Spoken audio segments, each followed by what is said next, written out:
Ambo kalian Prabu Salwa kedah dados garwa benjang menapa dapanipun Kakang Mas? Ora. Ora Ambo. Ora ya ora. Pasti aku. Pasti. Jebyur madyaning pangobongan Putih Ambo.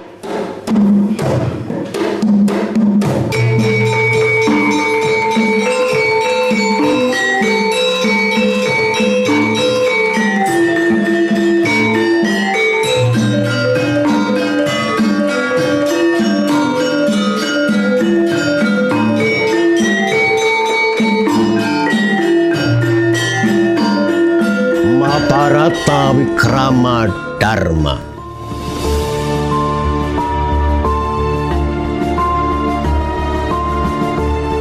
Anggantaraken pitutur luhur pemarah serat Mahabharata kawedhar carita wayang kanthi lampahan Putri Ambo Pati Obong seri kalih. Ilustrator Agil Wahyu lan Dani Rahmawati. Editor Firmana Setiabudi. Narator Dingabei. Ngarah acara Ibu Tuti Retno. Sugeng hamidhangetaken.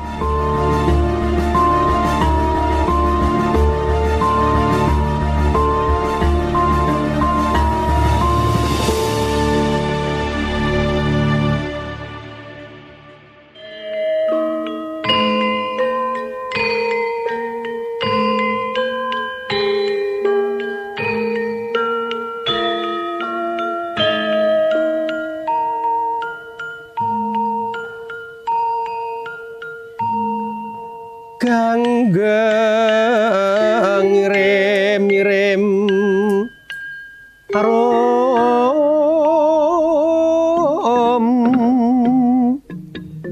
tunjung merot nganan ngereng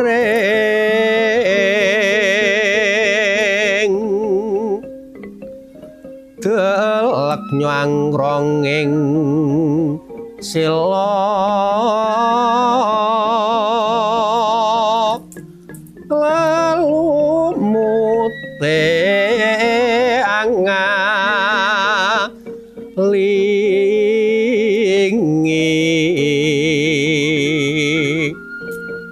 kayu apune anamar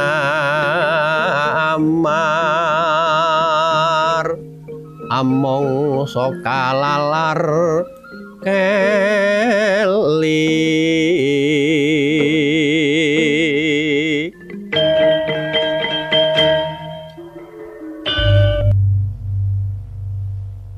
Duh Kakang Mas janing asmara menika adil dumateng kula kaliyan panjenengan Kakang Mas.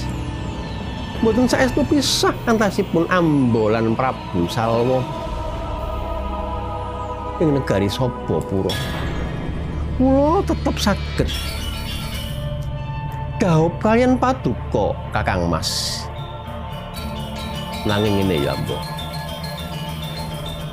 Ing saperangan bungah rasaning atiku ora sida pisah kelawan sira. Wong nyatane bareng aku mbok tinggal ki ya golong komeng tenan ngono to.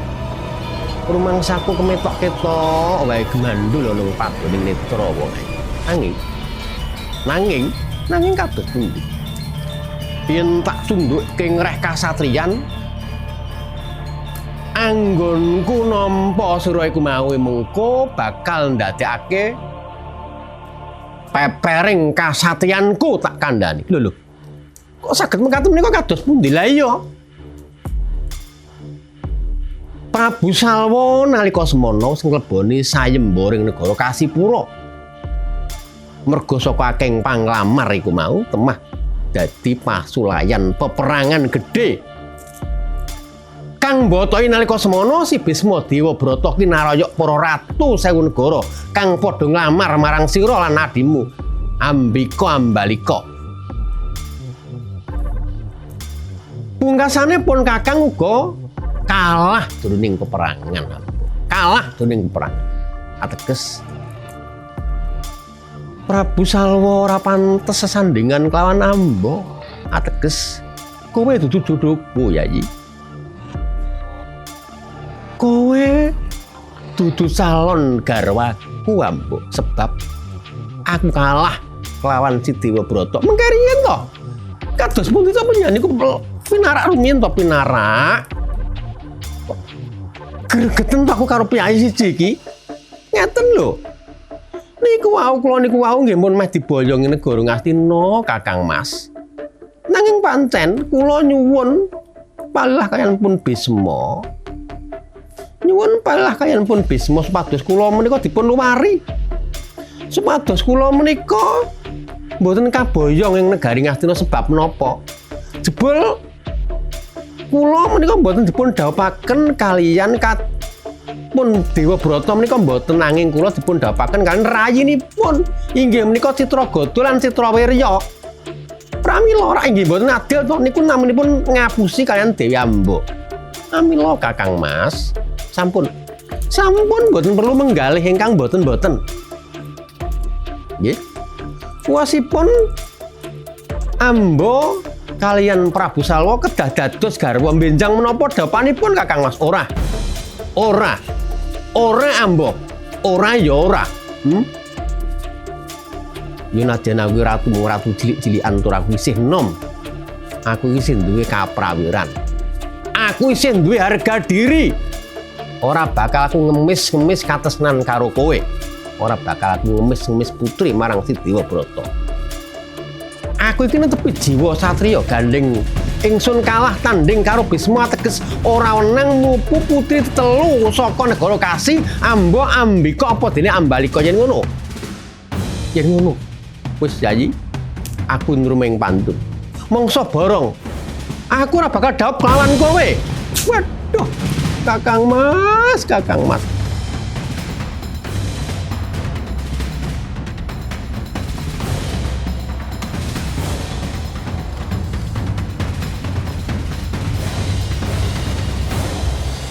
Surem Dewangkara ingken leremangutwa kang layon kenya ilang kang memanise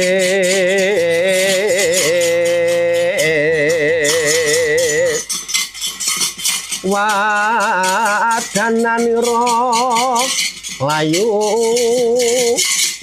umelku temrahnya marasani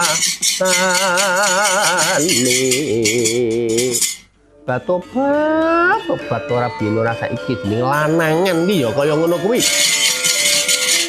ora sumbut nalika isih seneng ndek emben kae lamaan kowe dikelamuti coba seneng yo keser-keser ngono kae.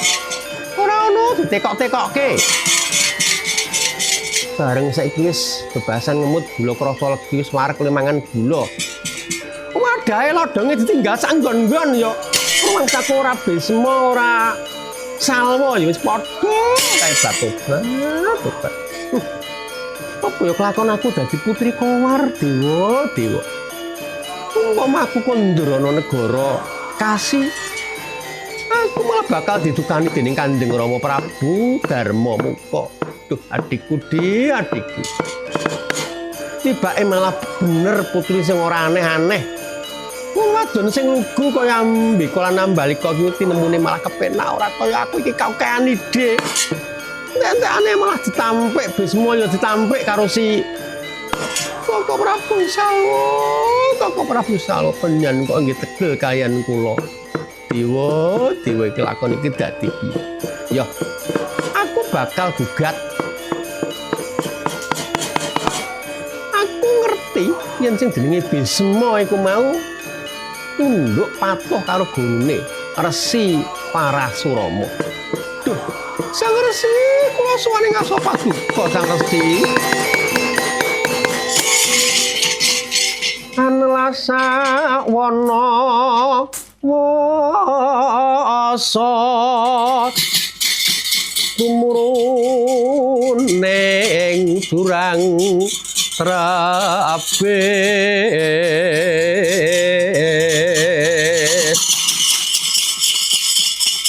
kang ribandil kebondotan kakubet penjalin sating wa uta sangapeke sumragotan saya sengkot wa uta datan nyipta datan nyipta pringgo sayaning wanadri apan nyata Putri Agung Witaradya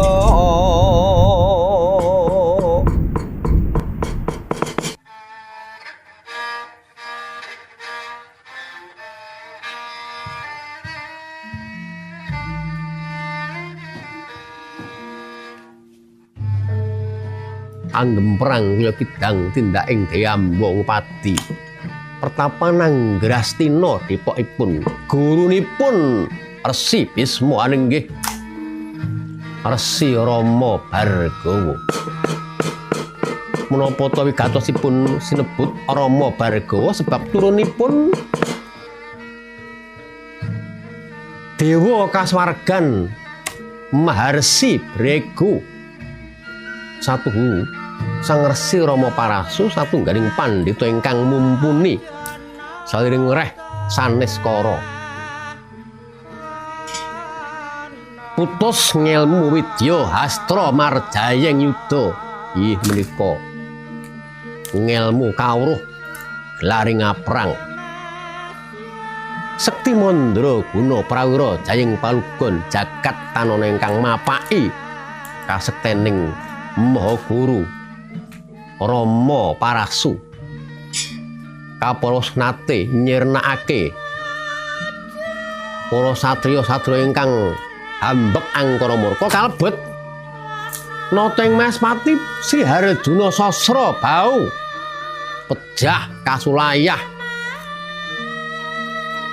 Dodo Kutah Getih lambah-lambah sirahe pecah dening Sang Maha Guru Resi Rama Parasu katrem dening teteking petapan Anggrastina kandhek tindaking Sang Dewi sangajenging candhi gapura pertapanipun Resi Rama Parasu kata tangi sing wang tansah kararujit nala nenggih Dewi ambot duh Sang Resi Agung ingkang mahambek santa budi para marta kula pun amba putranipun Prabu Darmamuka ing nagari Kasipura duh Sang Resi kula nyuwun pengadilan paduka awit saking moganipun murid paduka pun Bisma inggih Dewabrata Sang Resi kula aturi jugar saking Semedi kula pun amba minta kawelasan Sang Resi kula nyuwun kawelasan kula nyuwun pengadilan panembahan kula nyuwun pengadilan panembahan sapa kuwi wani ndedodo anggonku olah tarak brata sapa kowe putri yen nyawang sandanganmu kaya putri keraton sira iku sapa kula inggih kula pun amba Sang Maha Guru leres maduka menika Maharsi Rama Parasu inggih ya bener aku Maharsi Rama Parasu ning para satriya lan pamunahing para angkara Rama Parasu ya Rama Bargawa.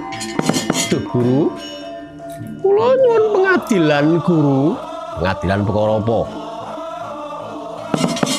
Rama Parasu iki dudu jeksa, dudu hakim, mestine dudu aku kang paring pengadilan. Nanging menika sambet kalian murid panjenengan dalem, murid Paduka inggih menika pun Bisma. Bisma iki sapa? Bisma menika pangeran ing negari Ngastina. Ya, ingsun saiki kelingan. Bisma iku anake Prabu Sentanu lan Tari Gangga. 10 tahun kepungkur nate sinau oneng pawiyatan Anggrastina kene nate dadi muridku. Duh penemban.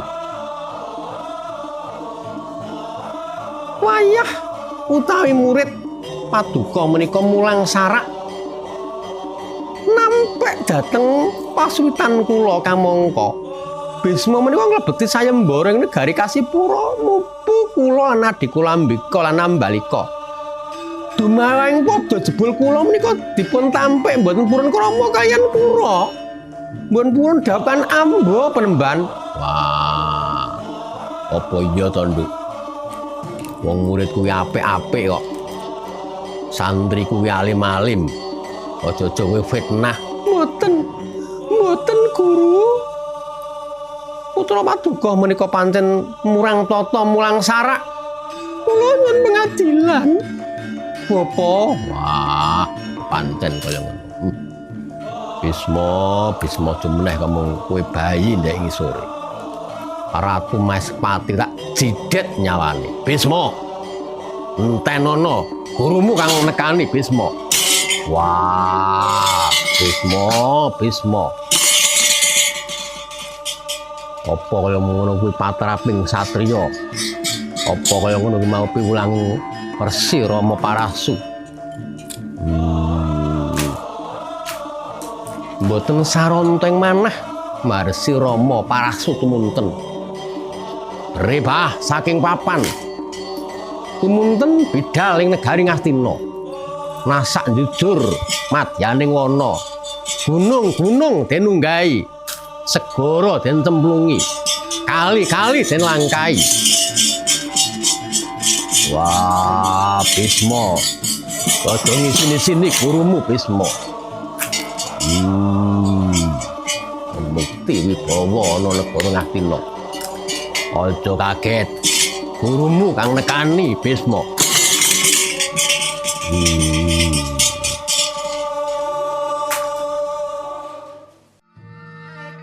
Gancang ingkang munggel kawi para miyarsa. Tindakipun Maharsi Bregu mila sebat Bregu sebab ketumunganipun Resi Kasuwargan Maharsi Bregu. Nat kula semanten sampun dumugi Purayagung nagari Ngastina. Ingkang andulang ngrangsang akasa gapuranipun Paduraksa. Ngetingaken gagah agung lan nguwunging nagari Ngastina. Gupuh risang Bisma ningali rawuhipun Sang Gurunadi Rama Bargawa. Risang Mahayogi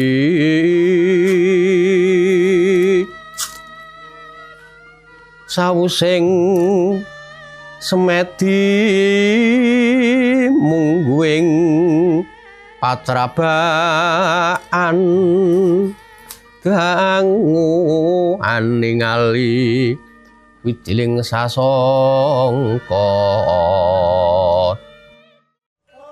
Duh Guru, sarawuh Paduka ing negari Ngastina kula ngaturaken sumungkeming pangabekti Guru. Gus, ora sah mbekteni gurumu Rama Bargawa. Aku dudu gurumu. Aduh, Bapa. Lepat kula menapa? Salah kula menapa? Dene kula mboten Paduka sebat minangka murid Paduka Guru. Sabab wis gawe pingeting atining wanita yaiku mau Dewi Ambo.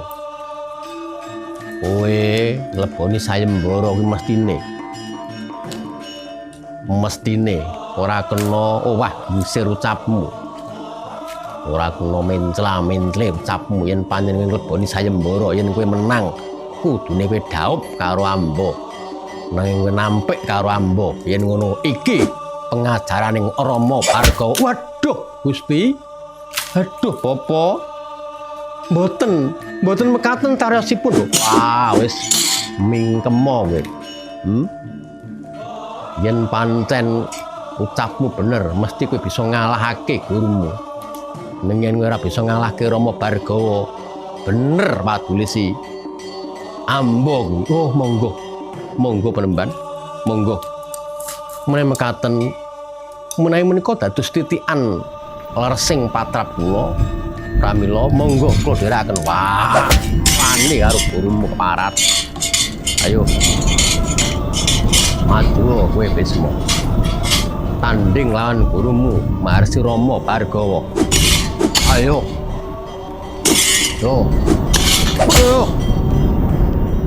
waduh janjane mesake nyawang kowe ning saka salahmu dhewe. Waduh guru, waduh pipananing Rama Bargawa parat wani nampik wanita kuwi entuk-entukanmu. Waduh boten menika ingkang kula kajengaken Bapak. Ayo ora usah kakan perceka menang Rama Bargawa apa menang Bisma. Loh iki waduh ayo ngcalke menawa parat. Aja mlayu kowe Bisma. Ayo Arnandi oleh mlayu Bisma. Ayo malso sepira poting tanganmu. Sepira poting tanganmu Bisma. Loh waduh wes loh mati aku mati. Wes Prodaning prang Dewa Brata majeng pabaratan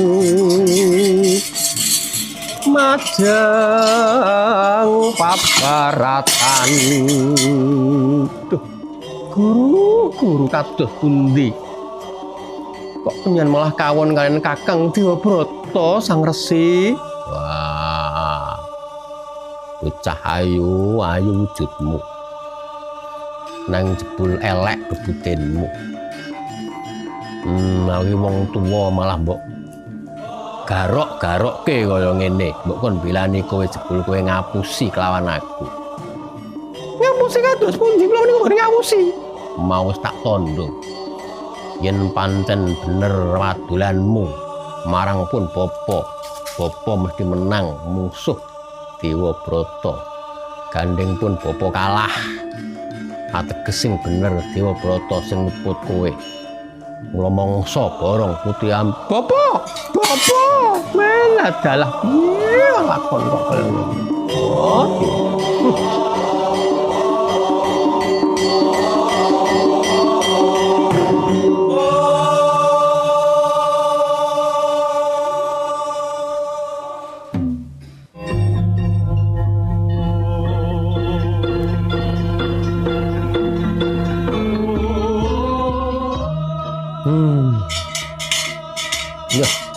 Wirang bebarang yen uripku dadi tampikan kaya mangkene. Duh Dewa ora ngono kok ngregetke banget kowe to Bisma.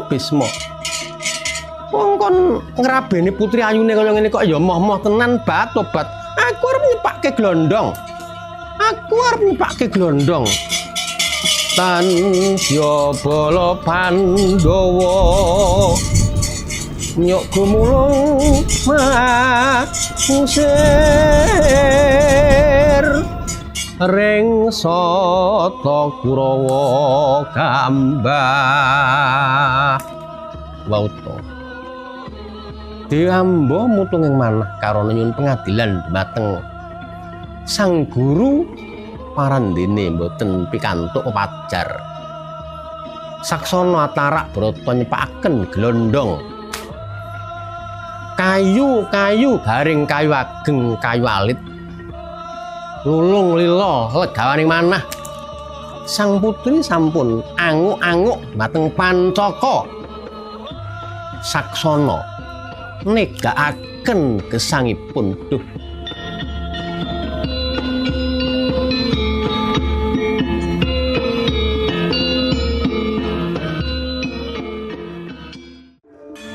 Kanjeng Rama Prabu Darma Muka lan Kanjeng Ibu kula pamit pejah Ibu lan Kanjeng Rama adikku adikku Ambika lan Ambalika mungkin ana negara Ngastina ya Yayi wis dadi nasibku kaya mengkene ayo Bani Subrasta najan gedhe mung sak pelik tak puja dadi geni manghalat-halat ya Bani Subrasta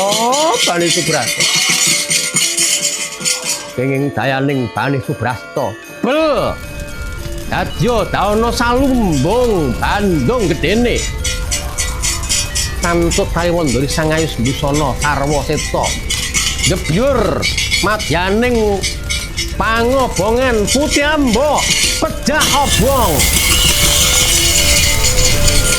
Putyamba pejah obong Putyamba pejah obong Putyamba pejah obong